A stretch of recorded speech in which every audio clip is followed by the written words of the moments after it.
오늘 하나님의 말씀은 요한복음 21장 1절부터 6절까지 말씀입니다. 제가 봉독합니다. 그 후에 예수께서 디베라 호수에서 또 제자들에게 자기를 나타내셨으니 나타내신 일은 이러하니라. 시몬 베드로와 디두모라 하는 도마와 갈릴리 가나 사람 나다나엘과 세베대 아들들과 또 다른 제자들이 함께 있더니 시몬 베드로가 나는 물고기 잡으러 가노라 하니 그들이 우리도 함께 가겠다 하고 나가서 배를 올랐으나 그날 밤에 아무것도 잡지 못하였더니 날이 새어갈 때 예수께서 바닷가에 서셨는데 제자들이 예수이신 줄 알지 못하는지라. 예수께서 이르시되 얘들아 너에게 고기가 있느냐 대답하되 없나이다. 이르시되 그물을 배 오른편에 던지라. 그리하면 잡으리라 하시니 이에 던졌더니 물고기가 많아 그물을 들 수 없더라. 아멘. 여러분들 트라우마라는 그런 단어 아시죠? 그렇죠? 트라우마. 아주 상처가 심한 것, 그것이 트라우마인데요. 트라우마란 천재지변, 전쟁, 화재, 대형 사고, 신체적인 폭력 등 엄청난 충격을 경험한 후에 나타나는 그 정신적인 장애입니다. 그렇죠? 이 네팔도 아마 그런 상태에 있는 사람들이 많을 텐데요.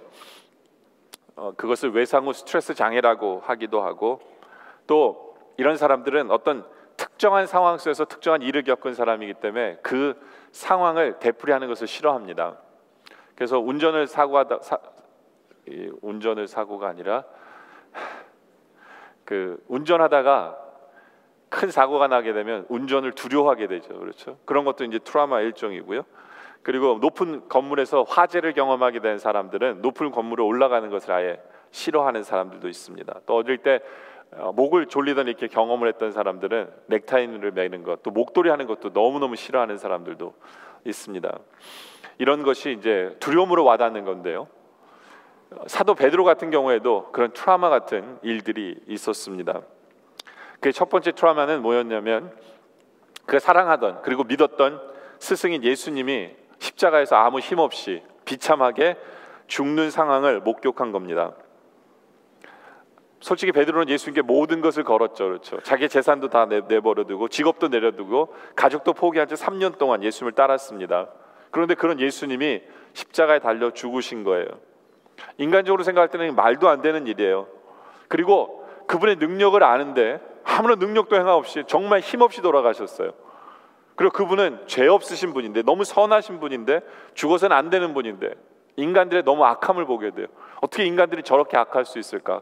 어떻게 저렇게 선하신 분을 저렇게 처참하게 십자가에 모든 걸 뒤집어 씌워서 십자가에 돌아가게 하셨을까? 이것이 베드로가 느끼는 트라우마 중에 하나였습니다. 또 다른 트라우마는 뭐였느냐 하면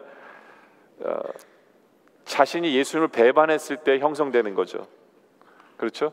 베드로는 사람들 앞에서 그리고 예수님 앞에서 장담을 했어요. 호언장담을 합니다. 내가 죽기까지 따르겠노라고. 근데 그 두려움 때문에 예수님을 배반하죠. 그것도 여종의 한마디에 여지없이 무너지는 자신을 보게 되며 너무 괴로워합니다. 자기는 너무너무 못된 사람이고 너무너무 나쁜 사람이라고 가슴을 치며 슬퍼합니다. 그래서 마태복음 26장 75절에 보면 이에 베드로가 예수의 말씀에 다구일기 전에 내가 3번 나를 부인하려 하신 말씀이 생각나서 바깥에 나가서 심히 통곡합니다. 심히 소리내어 엉엉 웁니다. 너무너무 창피하고 너무너무 아파서. 네. 그러다 보니까 베드로는 예수님이 부활하신 것도 알아요. 예수님이 나타나셔서 이야기도 나눕니다. 그런데 예루살렘에 더 머물기가 싫었어요. 예수님이 십자가에 달리신 그 장소를 피하고 싶었어요. 그래서 그는 갈릴리로 돌아갑니다. 갈릴리로 돌아간 것까지 좋아요. 그렇죠? 그런데 문제는 뭐냐면 예수님 만나러 갈릴리에 가는 것이 아니라 옛 직업인 물고기를 잡으러 갑니다. 왜요? 그는 주님을 만나서 주님과 생활하는 것이 이젠 언컴터블해요. 불편해요. 그 상처 때문에 너무 미안하고 너무 죄송하고, 예? 그리고 자기 스스로가 너무 무기력하기 때문에 이제 주를 위해서 뭔가를 할 수 있을 거라는 생각을 못합니다. 그렇죠? 근데 그런 무기력하고 그런 상처 많고 그런 트라우마 속에 있는 그 베드로를 우리 예수님이 찾아오세요. 그래서 오늘 본문은 바로 그러한 베드로를 치유해 주시는 그 주님을 우리가 만나게 됩니다. 그래서 오늘 설교 제목이 뭐냐면 베드로를 치유해 주시는 예수님, 그리고 오늘 이 설교 제목처럼 이 앞에 베드로 대신에 여러분의 이름을 들어가서 나를 치유해 주신 주님이라고 고백할 수 있는 그런 시간이 바로 여러분에게 있기를 원합니다. 첫째로 어떻게 치유해 주시느냐? 다시 방황하는 베드로를 찾아오신 예수님임을 나타내요. 물론 우리 예수님께서 마태복음 26장 32절에 그러나 내가 살아난 후에 너희보다 먼저 갈릴리로 가리라. 여러분들 설교 들으신 적 있죠? 그래서 갈릴리로 오자 아마 이렇게 인사도 하시고 그랬었는데, 예수님은 부활하신 후에 갈릴리에서 만나자고 예수님이 제자들에게 말씀하셨어요. 마태복음 26장 7절에도 얘기하시죠. 또 빨리 가서 천사가 이제 제자들에게 전달하기를 원했던 건데, 또 빨리 가서 그의 제자들에게 이르되 그가 죽은 자 가운데서 살아나셨고 너희보다 먼저 갈릴리로 가시나니 거기서 너희가 배우리라 하라. 보라 내가 너에게 일렀느니라 라고 말씀하신 대로 갈릴리에서 보자고 천사도 또 얘기를 합니다. 오케이? 그런데 베드로는 갈릴리에서 보자는 그 주님의 말씀을 알매도 불구하고 요한복음 21장 3절에 시몬 베드로가 나는 물고기 잡으러 가노라 라고 제자들에게 얘기합니다. 그러다 보니까 제자들이 함께 있던 제자들이 그들도 우리도 함께 가겠다 하고 나서서 배에 오릅니다. 그렇죠? 이들이 간 곳은 갈릴리였어요. 그런데 의도가 예수님을 만나러 간 게 아니었어요. 그러다 보니까 갈릴리 호수로 찾아갔는데도 불구하고 요한일서 21장 1절에 보면 뭐라고 표현하냐면 그 후에 예수께서 디베라 호수에서 또 제자들에게 자기에게 나타나셨다. 갈릴리 호수의 또 다른 이름이 디베라거든요. 근데 갈릴리 호수라고 그랬으면 좀 더 이해하기 쉬운데 디베라라는 말을 의도적으로 쓴 것 같아요. 왜냐하면 이 디베라라는 뜻이 뭐냐면 헤롯 안디바가 건설한 거예요. 그 호수를 그 호수 앞에다가 이제 멋지게 만들어 놓은 거예요. 그리고 로마 황제 티베리스에게 바친 거예요. 그 호수를. 그러면서 그 이름을 디베라라고 이름을 붙였는데, 그 지명에서 이름을 알 수 있듯이 황제가 신으로 대접받는 세상을 상징해요. 디베라는. 그러니까 디베라는 세상적인 말이에요. 로마식이에요. 로마식의 이름이에요. 갈릴리 호수를 지칭하는 로마식의 이름이에요. 다시 말해서 제자들이 디베라로 낚시하러 갔다, 물고기 잡으러 갔다라는 이야기는 세상으로 돌아갔다는 얘기예요. 세상으로 돌아갔다. 예수님을 만나러 간 게 아니라 절망 때문에, 상처 때문에 십자가에 달리신 예수 그리스도를 선택하는 대신에 이들은 세상을 선택합니다. 물질과 권력을 섬기는 세상, 로마의 황제가 신이 되는 세상, 바로 그러한 세상으로 이들은 다시 들어간 것을 보여줘요. 이것이 이들의 모습이었어요. 그러다 보니까 이들은 복음 대신에 먹고 사는 일을 위해서 배에 오른 이들의 모습을 나타냅니다. 그래서 이들이 3절에 시몬 베드로가 나는 물고기 잡으러 가노라 하니 라는 이 말은 이제 주님을 떠나간 거예요. 세상에 들어간 거예요. 세상에 간 거예요. 그런데 그 결과가 뭡니까? 아무것도 잡지 못했어요. 여기 보면 그날 밤에 그날 밤에 물고기를 잡은 거예요. 근데 아무것도 잡지 못했어요. 여러분들 이 밤이 왜 얘기를 하냐면 갈릴리 호수는 낮에는 뜨겁기 때문에 물수면이 뜨거워요. 그러다 보니까 물고기들이 어떻게 하냐면 밑으로 내려가요. 물수면 밑으로 내려가요. 그래서 그물을 던지면 물고기를 못 잡아요. 그러니까 이 사람들은 갈릴리 호수에서 엑스퍼트예요. 물고기를 잘 잡는 사람이기 때문에 이들은 알아요. 밤에 그물을 던져야 돼. 왜요? 밤이 되면 물수면이 차가워지기 때문에 밑으로 내려갔던 물고기들이 위로 올라와요. 그럼 그물을 던지면 많이 잡을 거 아니에요. 그러니까 이들은 실력 있는 사람들이고 모든 그 상황을 아는 사람들이에요. 그래서 밤에 물고기를 잡습니다. 근데 문제는 밤새도록 그물을 던졌는데 물고기를 한 마리도 잡을 수 없었어요. 고기가 잡히는 시간인데, 밤 시간인데, 베테랑들인데 한 마리도 잡지 못했다는 것은 이것은 우리 예수님의 의도적으로 그렇게 만드셨다라는 것을 보게 돼요. 왜요? 그들에게 분명하게 알리시고 가르치고 싶으신 것이 있었어요. 주님이 이들을 치료하기 위해서 먼저 이들에게 한 가지 교훈을 주시고 싶었던 게 있었던 거예요. 그것은 뭐냐? 우리 예수님이 요한복음 15장 5절에 그런 말씀하세요. 나는 포도나무여 너희는 가지라. 그가 내 안에 내가 그 안에 거하면 사람이 열매를 많이 맺어요. 그러니까 우리가 주님 안에 거하면 열매를 많이 맺어요. 그러나 반대로 어떻게 돼요? 나를 떠나서는 너희가 아무것도 할 수 없으며, 이걸 보여주신 거예요. 예수님의 제자들이 예전에는 예수님 없을 때는 자기 멋대로 낚시를 하고 그물을 던지면 많이 잡을 수 있었지만, 한번 예수님에게 속한 자들은 이제는 예수님을 떠나서는 아무것도 할 수 없음을 증명해 주시는 거였어요. 증명해 주시는. 이들은 솔직히 자기들의 실력을 믿었어요. 평생 동안 자기들은 이걸 했었어요. 그들에겐 충격입니다. 왜 안 잡히지? 왜 안 잡히지? 주님께서는 그들에게 분명히 알리고 싶으셨어요. 이제는 너희가 나를 떠나서는 너희가 수고하는 그 모든 수고는 헛될 것이다.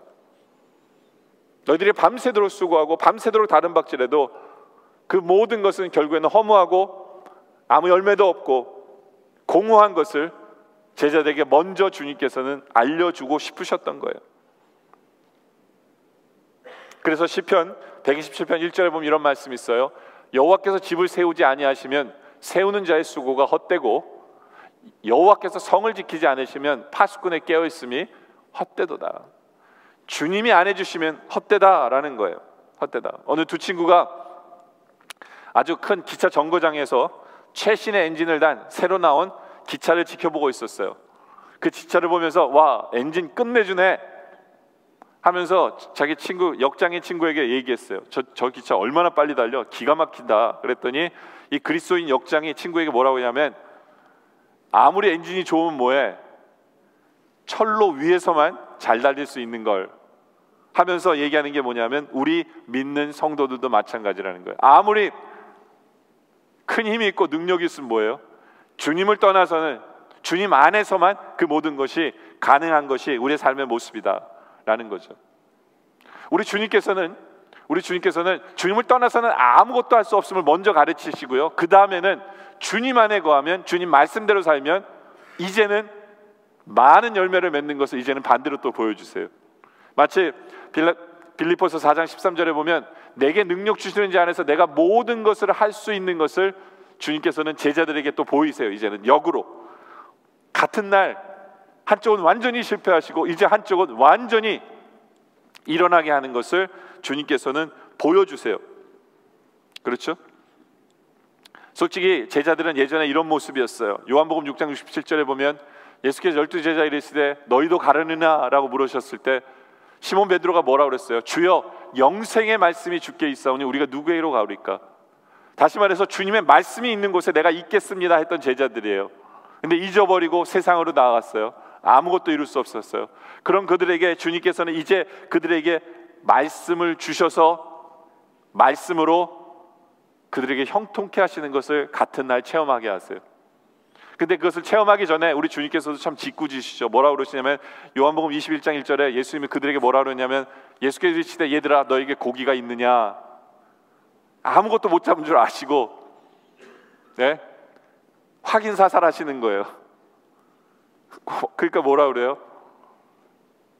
없나이다. 그렇죠? 없나이다. 주님이 확인 사살하는 게 뭐예요? 너희가 나를 떠나서 아무것도 못했지? 확인하시고, 그 다음 주님이 6절에 뭐라 말씀하세요? 이르시되 그물을 배 오른편에 던지라. 그리하면 잡으리라 하시니 이에 던졌더니 물고기가 많아 그물을 들 수가 없더라. 여러분들, 배가 움직인 것도 아니에요. 네? 배는 그 자리에 있었어요. 그렇죠? 근데 그물을 이쪽에 던졌을 때는 한 마리도 못 잡았어요. 반대로 던지니까 떼거리로 잡혔어요. 물고기도 힘들었을 것 같아요. 저쪽에 가고 싶은데 못 가고 그냥 여기 있는 거예요. 그냥 이쪽으로 던질 때까지 물고기도 기다리고 있는 거예요. 왜요? 주님의 뜻이니까. 주님의 뜻이니까. 그렇죠?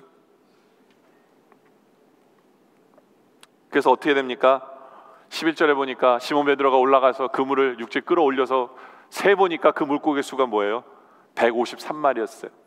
여러분, 이 153마리의 상징이 무슨 뜻을 상징하냐면 주님의 말씀대로 행할 때에 주시는 풍성함을 의미해요. 그렇죠? 거기다가 그물이 찢어지지 않아요. 뒤로 빠지는 것도 없어요. 우리가 주님 말씀 없이 우리가 성공하는 것 같지만 뒤로 다 새는 경우도 많잖아요. 그러나 주님의 말씀대로 우리가 살았을 때는 뒤로 빠지는 것도 없어요. 그물이 찢어지지도 않아요. 그런 풍성함을 우리에게 허락하신다는 거예요. 솔직히 제자들은 세상 속에 빠져가지고 주님이 얘기하실 때까지도 주님인 줄 몰랐어요. 그래서 요한복음 21장 4절에 보니까 날이 새어갈 때 예수께서 바닷가에 서셨으나 제자들이 예수이신 줄 알지 못했어요. 왜요? 이들은 세상 속에서 빠지다 보니까 그들의 영안이 어두워져 버린 거예요. 보이지 않는 거예요. 그런 상태에서 주님께서는 그들에게 물어보신 거예요. 5절에 또 보죠. 예수께서 이르시되 얘들아 너에게 고기가 있느냐? 없나이다. 그들의 영안이 어두워져 있는 그 상태 속에서 그들은 아무것도 소유할 수 없고 예수님도 보지 못한 것을 주님께서는 다시 한 번 더 말해주시는 거예요. 근데 재밌는 표현은 뭐냐면 5절에 뭐라고 부르세요? 다 큰 어른들을 얘들아 라고 부르시죠. 얘들아. 주님이 얘들아라고 부드럽게 그들을 부르시는 그 음성 앞에서 이들은 서서히 마음이 열리기 시작한 거예요. 그러면서 그물을 오른편에 던지라 했을 때 그들은 그물을 던질 수 있었던 거죠. 그렇죠? 여러분들 세상 사람들은 모두가 성공을 원합니다. 그래서 세상에서 성공했다라고 평가를 내리는 그들의 자서전이나 그들의 경험담을 우리는 많이 듣길 원해요. 근데 우리가 그것대로 산다 해서 우리에게는 성공이 개런티 되질 않아요. 오히려 성공할 수가 없어요. 왜요? 우리에게는 하나님이 없다면, 우리에게는 하나님 말씀을 듣지 않는다면 우리는 아무런 것이 소용이 없는 것이 우리의 삶이다라는 거예요. 제자들이 주님을 따르기 전에는 낚시했을 때도 잡았어요. 그리고 먹고 살았어요. 그러나 주님을 만난 후에는 주님을 떠나서는 아무것도 할 수 없는 것처럼 우리의 삶은 이제는 주님 없으면, 특별히 주님의 말씀이 없이는 우리는 아무것도 할 수 없는 것이 우리의 인생이에요. 그러나 반대로 우리에게 주님의 말씀이 있는 순간 우리에게는 형통함이 준비되어 있고 많은 열매가 준비되어 있어요. 그래서 시편 기자는 시편 1장 2절에 오직 여호와의 율법을 즐거워하여 그의 율법을 주야로 묵상하게 되면 3절에 뭐라고 얘기합니까? 그는 시냇가에 심은 나무가 철을 따라 열매를 맺는 것처럼 열매를 맺을 것이고 그 잎사귀는 마르지 않을 것이고 그가 하는 모든 일은 어떻게 되느냐? 형통하게 될 것이다 라고 말씀하세요. 예나 지금이나 똑같아요. 우리 믿는 성도들에게 주님께서 역사하시는 방법은 똑같아요. 근데 이 말씀이 우리에게 주어질 때 우리가 많은 열매를 맺고 형통한 뿐만 아니라 가장 중요한 것 중에 하나는 우리가 변화되기 시작해요. 우리가 변화되기 시작해요. 이것이 중요한 거예요. 이것이 말씀 앞에서는 변화될 수밖에 없어요. 히브리서 4장 12절에 하나님의 말씀은 살아있고 활력이 있어 좌우의 날선 어떤 것보다 예리하여 혼과 영과 및 관절과 골수를 찔러 쪼개서 우리를 변화시키시는 거예요. 우리를 변화시키십니다. 찬송가 나 같은 죄인 살리신을 쓴 작사 존 뉴턴 목사님은 원래는 노예를 팔던 사람이었어요. 그가 말씀 앞에서 깨지기 시작했고 말씀 앞에 사로잡혔을 때 회개하고 나중에는 변화되어 사랑과 눈물의 설교자가 되었어요. 말씀은 그의 외모는 변한 거 하나도 없어요. 그의 오장육부 그리고 사지백체는 다른 거 하나도 없어요. 똑같은 사람이에요. 그러나 말씀이 그 안에 들어갔을 때는 획기적인 변화가 모든 사람에게 일어나는 거예요. 그렇죠? 그렇기 때문에 하나님 말씀을 붙드는 것. 여호수아서 1장 8절에도 같은 고백을 우리에게 강조하죠. 이 율법책을 내 입에서 떠나지 말게 하며 주야로 그것을 묵상하여 그 안에 기록된 대로 다 지켜 행하라. 그리하면 내 길이 평탄하게 될 것이요 내가 형통하리라. 그렇죠? 말씀 앞에 있을 때 이러한 역사가 이루어진다는 것을 여러분들 기억하시길 바랍니다. 그리고 그들이 말씀대로 행했을 때 어떤 역사가 보여졌느냐? 요한복음 21장 7절에 보니까 예수께서 사랑하시는 그 제자 누구예요? 사도 요한을 얘기하죠. 사도 요한이 베드로에게 이르되 주님이시라. 가장 먼저 주님이신 걸 누가 알아봤느냐? 사도 요한이 알아봤어요. 저는요 우리 주님께서 지금도 여러분들과 동행하시거든요. 그 동행하고 계시는 그 주님을 알아보고 볼 수 있는 여러분들이길 원해요. 세상 속에 빠져가지고 영적인 영안이 닫혀져서 지금도 동행하시는 주님을 못 보는 영혼이 아니라 이제부터는 여러분의 영은 여러분들과 함께 동행하시는 그 주님을 보고 옆 사람에게 알릴 수 있는 여러분들이길 원해요. 그리고 봤을 때는 그냥 가만히 있는 것이 아니라 베드로처럼 어떻게 해야 돼요? 시몬 베드로가 벗고 있다가 주님이 하는 말을 듣고 겉옷을 두른 후에 바다로 뛰어내립니다. 주님께 뛰어가야 돼요. 근데 이 부분이 참 재밌는 게 뭐냐면 벗고 있다가 물속에 뛰어들 거면서 어떻게 해요? 옷을 다시 입고 뛰어들어가요. 아직도 주님 앞에 격식을 차려야 되는 상황인 거예요. 아직도 주님 앞에 죄송함이 남아있는 거예요. 아직도 완전하진 않아요. 그렇지만 주님께 뛰어갔다는 것은 중요한 거죠. 이것이 우리의 모습이길 원해요. 지금도 우리가 동행하시는 주님을 만나고, 그리고 주님 없을 때 우리의 삶은 아무것도 아니었던 것을 고백하고 주의 말씀대로 사니까 풍성함과 형통함을 주어지고 내가 변화돼서 이제는 주님을 보고 주님을 뛰어갈 수 있는, 그렇게 치유받는 여러분들이길 원합니다. 두 번째로는 우리 주님께서 어떻게 하세요? 상처되었던 그 환경을 좋은 환경으로 대신 바꾸어 주셔서 치료해 주시는 하나님이심을 나타냅니다. 베드로는 예수님을 부인했던 그 트라우마가 있어요. 그렇죠? 여러분들 이렇게 사람이 어떤 큰 상처가 있잖아요. 그런 그 환경을 기억해요. 그리고 그 환경에 어떤 물건이 나타날 때마다 그 트라우마가 생각이 나요. 분명히 베드로에게는 무엇 앞에 가면 늘 부인했던 생각이 나냐면, 불 앞에 가면 자기가 부인했던 생각이 날 거예요. 예수님을 부인했던. 왜요? 그날이 추웠어요. 예수님을 부인했던 날이. 그래서 추워서 불 쬐는 사람 옆에 불 쬐러 갔다가 옆에 있는 여종에게 너지? 그랬더니 주님을 모른다고 3번 부인하게 된 게 이 불 때문에 그래요. 추워서. 그러니까 이 불 앞에만 가면 나쁜 기억이 떠올라요. 베드로에게는. 그럴 수밖에 없어요, 사람은. 근데 하필이면 우리 주님께서 뛰어오는 베드로에게 뭐를 준비해 놓으셨어요? 9절에 보니까 육지에 올라보니 숯불이 있는데 그 위에 생선이 놓였고 떡도 있더라. 불을 준비해 놓으신 거예요. 여러분들, 상처가 있는 사람은요, 그런 걸 보는 걸 싫어해요. 그리고 그 자리에 가는 것도 싫어해요. 그런데 주님께서는 왜 일부러 불을 펴놨어요? 그리고 맞이하십니까? 왜냐하면 이제부터는 그 불 앞에서 좋은 경험으로 뒤바꾸기 위해서, 이제는 주님의 사랑을 받은 장소로 뒤바꾸기 위해서.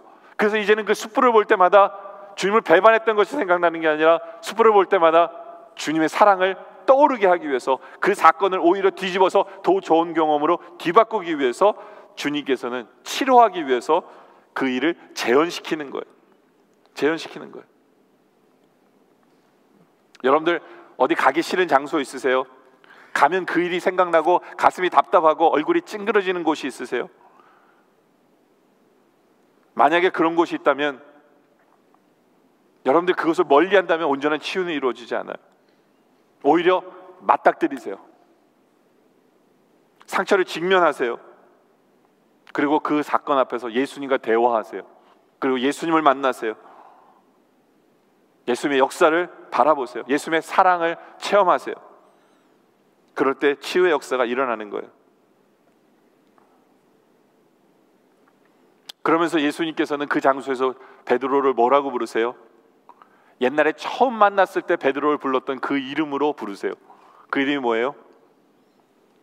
요한의 아들 시몬아. 주님이 나중에 요한의 아들 시몬을 게바로 바위로 바꿨어요. 근데 만약에 한번 생각해 보세요.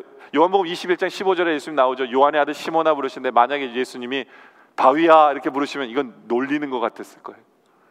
너 더 창피했을 거예요. 어떻게 내가 바위야? 근데 주님이 뭐라 그러세요? 요한의 아들 시몬아라고 부르신 것은 3번이나 요한의 아들 시몬아, 요한의 아들, 다시 시작하자는 거예요. 예전에 그가 주님을 몰랐을 때, 처음 만났을 때 같은 장소에서 주님이 그를 시몬으로 하셨을 때 그때로 다시 시작하자는 거예요. 그때도 시몬 베드로는 연약했고 그때도 그는 아무것도 아니었어요. 그럼에도 불구하고 주님 부르셨을 때 그가 쫓아왔던 것처럼 다시 시작하자는 거예요.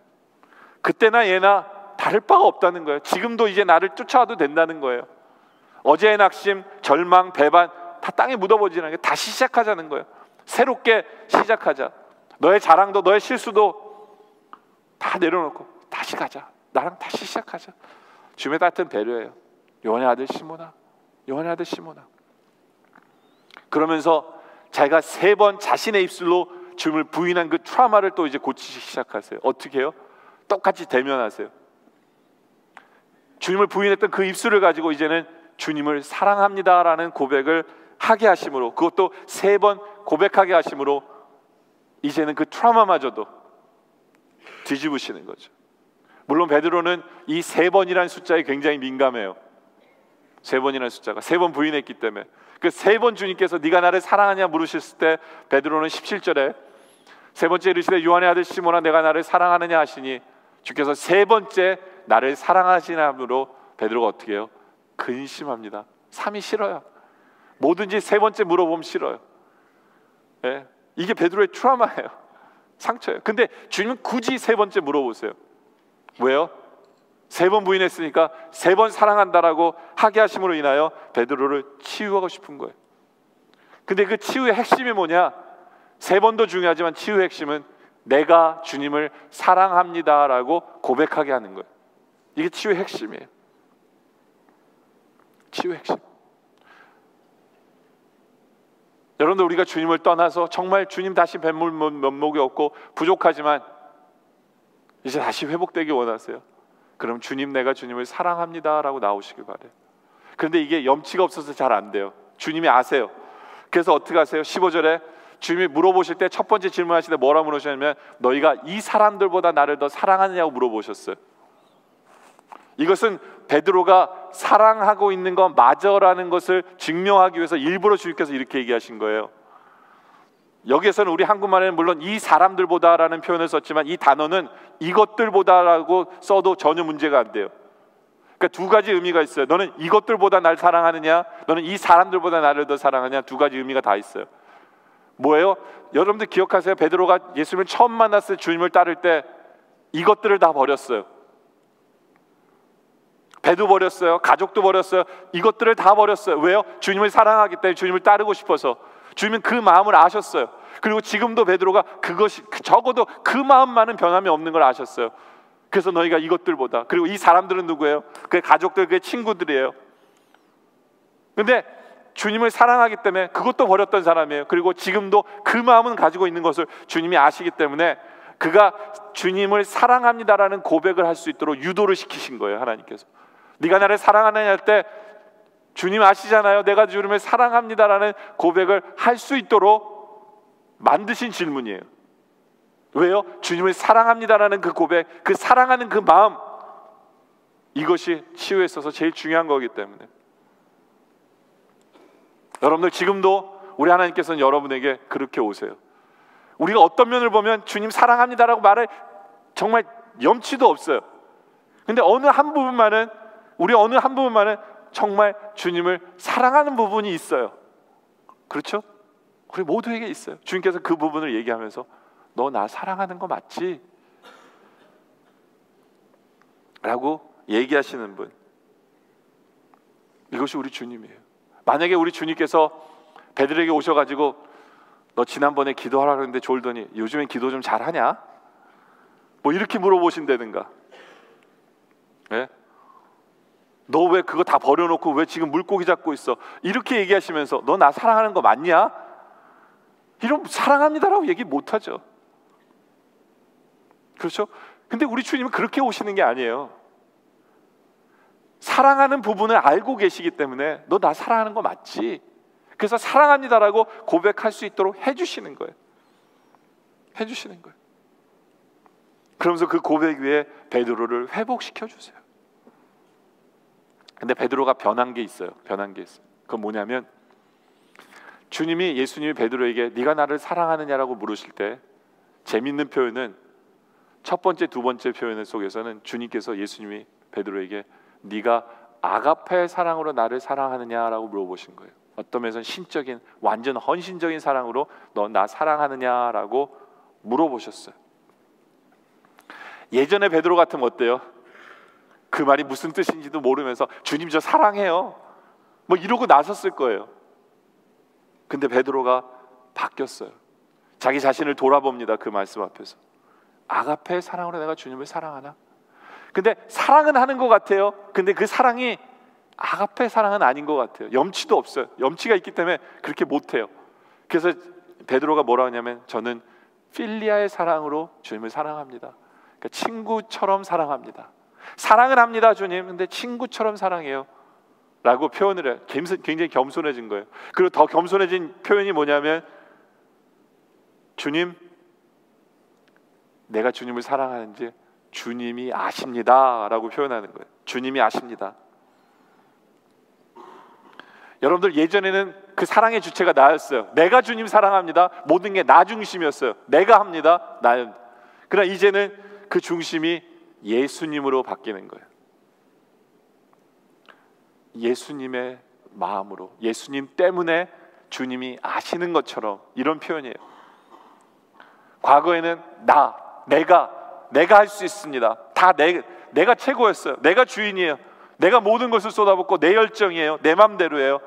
주님 사랑하는 것도 나였어요. 그러다 보니까 자신의 결심을 뽐낼 수밖에 없는 게 베드로의 모습이었어요. 그러나 이제는 주님이 아시는 그 마음, 주님이 주시는 그 마음, 주님이 주셔야 하는 그 마음으로 고백하는 거예요. 여러분들, 이 사랑이라는 건요, 종류가 너무 다양한 거 아세요?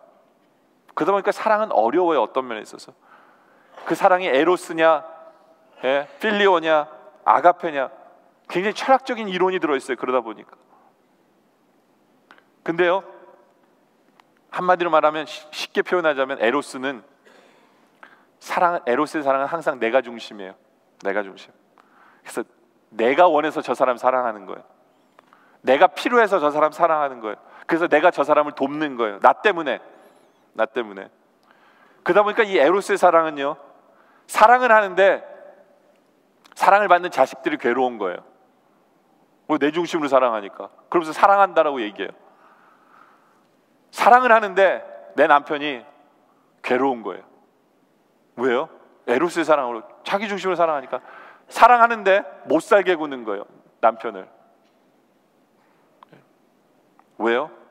그 사랑은 자기 중심적인 사랑이기 때문에. 아가페라는 사랑은 뭐예요? 그 사랑의 중심이 나에서 상대방을 옮겨가는 거예요. 그에게 맡기는 거예요.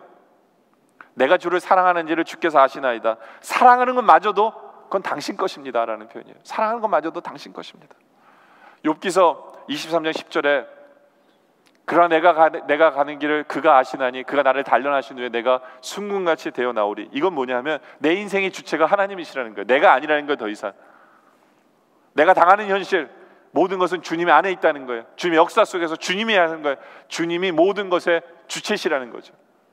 이것이 제대로 사랑하는 성도의 모습이에요. 근데 그런 사랑을 할 줄 아는 성도는요, 정신적으로도 건강해요. 시아 라저스라는 심리학자가 있는데, 사람이 정신적으로 건강한 사람의 특징의 세 가지를 얘기하는데요, 첫째는 무조건적인 존중함이 있어요. 그게 무슨 얘기냐면, 사람을 바라볼 때 수평적으로 바라보지 않아요. 내려다보지도 않아요. 그냥 항상 사람을 바라볼 때 높이 봐요. 나보다 낮게 봐요. 그래서 사랑의 대상을 높이는 거예요. 내가 사랑하는 사람을 높이고 살아가요. 그러니까 항상 상대방을 존중해줘요. 그러니까 내가 건강하다는 게, 오히려 내가 더 건강해진대요. 그러다 보니까. 예? 상대방이 당신의 뜻이 옳습니다. 당신의 뜻도 대단한데요. 예? 근데 그게 사랑이라는 거예요. 또 하나는 공감적인 이해가 있대요. 내 뜻을 남에게 이해시키려고 막 이러는 게 아니라 상대방의 뜻을 받아들이고 공감대를 형성해줘요. 그것이 사랑이에요. 근데 그럴 때 건강해질 수 있대요. 네. 우리는 사랑한다 하면서 수용해줄 줄 알아야 돼요. 그럴 때 나도 건강해져요. 그것을 수용할 때. 그리고 사랑은 세 번째로는요, 믿음과 진실이 있는 것이 건강한 거. 그리고 그게 사랑이래요. 사랑은 믿어지고 믿는 사람은 사랑하게 돼요. 그리고 정직하게 사는 거죠. 거짓이 없어요. 그리고 이렇게 살 때 건강해져요. 그러니까 제대로 사랑하면 아가페적인 사랑을, 우리가 누구를 사랑하게 되면 건강해질 수밖에 없고 우리가 바뀔 수밖에 없는 거예요. 오늘 이 베드로, 주님께서 아십니다. 내 마음도 내 뜻도, 그리고 내가 이 정도인지 주님 아십니다. 이 모습은요, 베드로가 에로스의 사랑에서, 예전에 에로스의 사랑에서 아가페적인 사랑으로 이미 옮겨가고 있는 것을 보여주는 거예요. 그렇죠? 예전에는 자기 중심적이었어요. 예수를 사랑할 때도 자기 출세를 위해서 사랑한 거예요. 자신의 영광을 위해서 사랑한 거예요. 그러면서 예수를 사랑한다고 장담했지만 그것은 자기를 위한 사랑이었던 거예요. 주는 그리스도에서 살아계신 하나님의 아들이라고 고백했지만, 그러나 그 사랑은 에로스적인 사랑이었어요. 자기 중심적으로. 그러나 이제는 베드로의 사랑이 변하기 시작해요. 에로스에서 아가페적인 사랑으로. 독선과 아집에서 겸손한 사랑으로, 헌신으로 그의 사랑이 변하기 시작한 거예요. 그러면서 그는 진정한 자유와 치유를 느끼기 시작하는 거예요. 여러분들, 아직도 여러분의 무엇이 여러분의 마음을 어둡게 합니까? 두렵게 만듭니까? 어떤 장소만 보면 괴롭습니까? 누구를 만나는 것도 싫습니까? 그냥 미리 도망칠 생각부터 하세요. 여러분이 갖고 있는 트라우마와 상처가 뭡니까? 이제 주님 앞에 나와 해결을 받으세요. 주님께서 오히려 그것을 대면하게 만드세요. 왜요? 주님 안에서 해결하라고, 주님 안에서 치유받으라고. 그리고 그 모든 것은 주님을 사랑함으로 해결받으라는 거예요.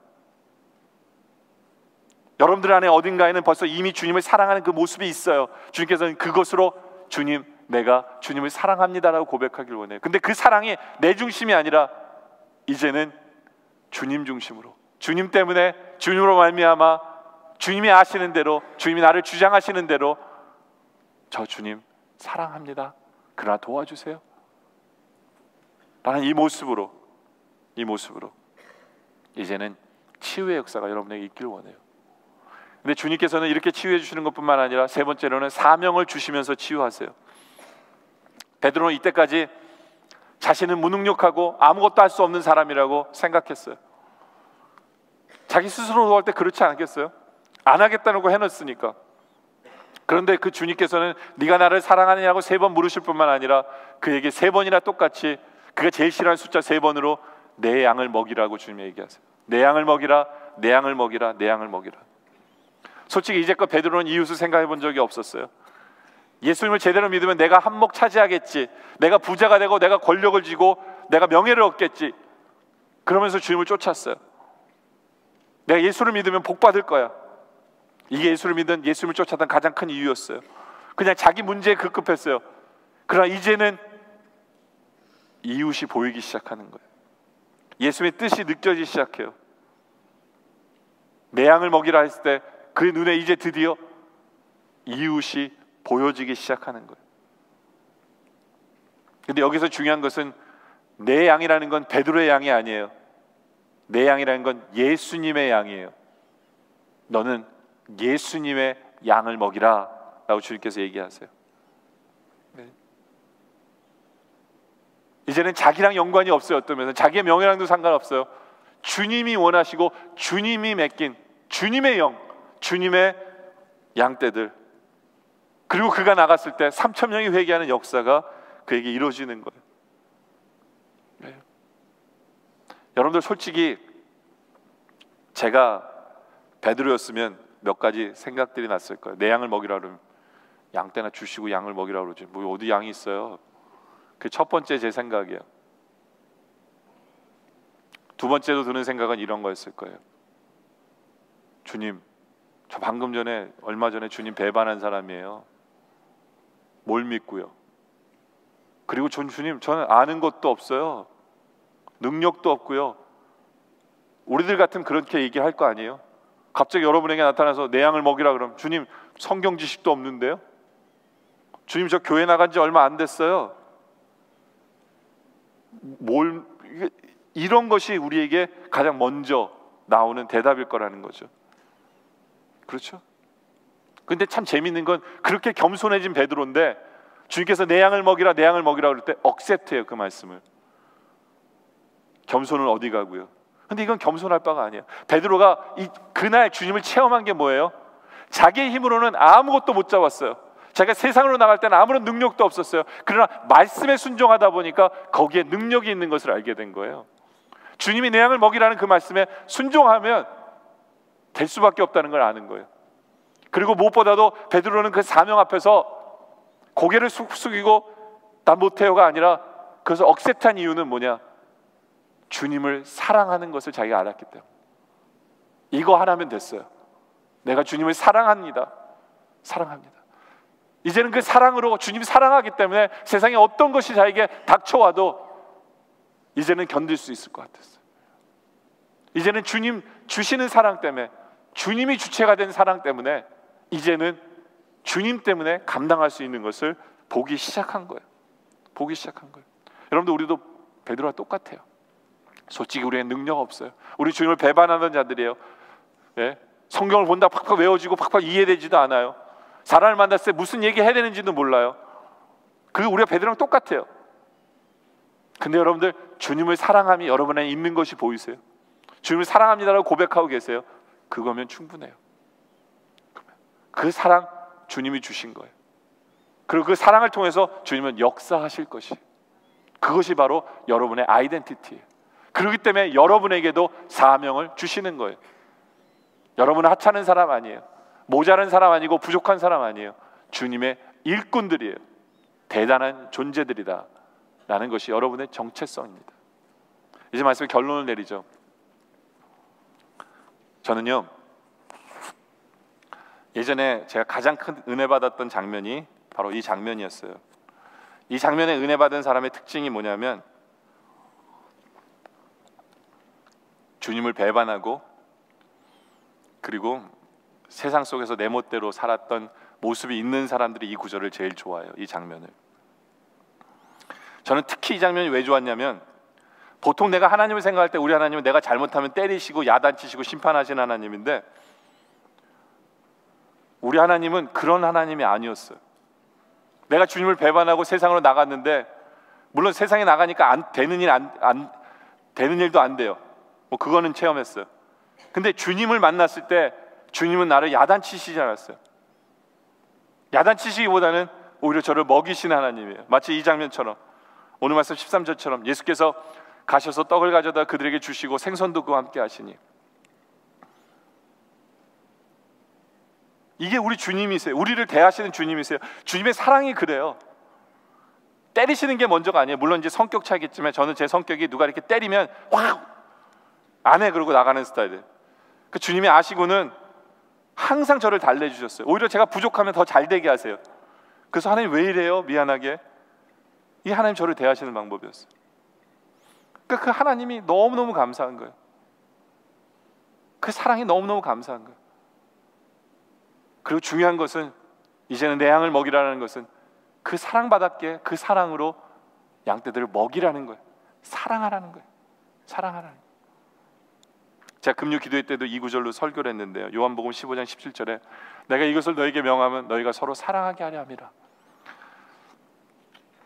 여러분들, 요즘에 비가 자주 오고 날씨가 이렇게 덥지 않고 이러다 보니까 제가 이렇게 센티멘탈해진 건지 모르지만 갑자기 이런 생각이 들더라고요.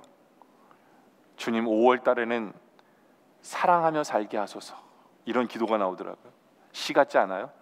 사랑하며 살게 하소서. 제가 굉장히 그 센티멘탈해지면서 이런 마음이 들더라고요.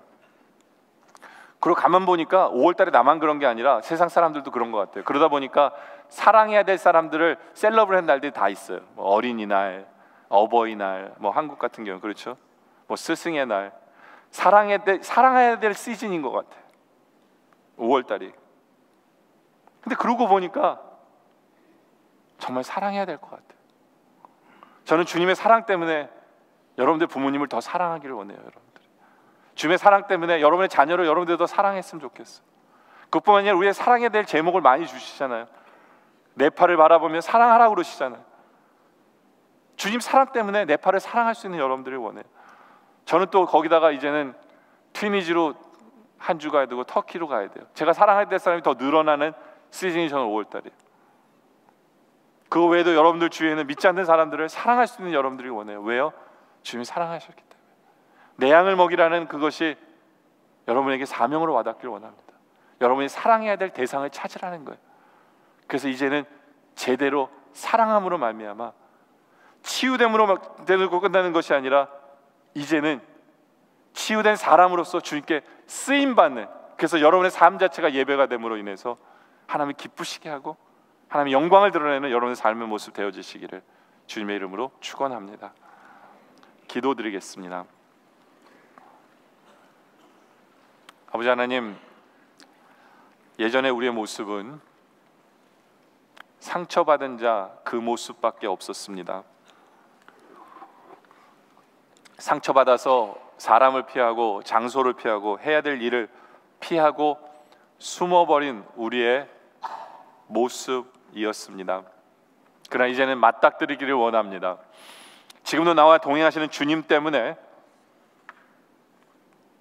이제는 맞닥뜨리기를 원합니다. 예전에는 그 상처 때문에 세상에 들어갔는데 주님 없이 세상에 들어가는 것은 아무것도 되지 않는다는 것을 이제 알게 하셨사오니, 그러나 말씀에 붙들리고 말씀대로 행하였을 때는 풍성케 하시고 형통케 하신다는 것을 알기에 주님을 더욱더 붙잡으며 나아갑니다. 그리고 주님께서는 오히려 예전의 상처를 뒤집으셔서 우리를 치유하실 뿐만 아니라 우리를 사명을 주신 하나님이시기에 더욱 감사합니다. 이제는 사명을 받은 자답게 주님의 받은 사랑 때문에 그 사랑으로 부모님을 사랑하게 하시고 우리 자녀들을 더욱더 사랑하게 하시고, 정말 에로스의 사랑이 아니라 아가페의 사랑으로 수용하고 존중하고 믿고 정직함으로 제대로 된 사랑으로 사랑하게 해 주시옵소서. 믿지 않는 사람들을 내 팔을 사랑할 줄 알게 해 주시옵소서. 이 5월달 사랑하며 살게 하여 주시옵소서. 복된 달 되게 하여 주시옵소서. 치료받은 자답게, 치유받은 자답게 살아가는 삶의 모습 되게 하여 주시옵소서. 그 삶을 통해 주님 홀로 영광 받아 주시고 주님 기뻐 받아 주시옵소서.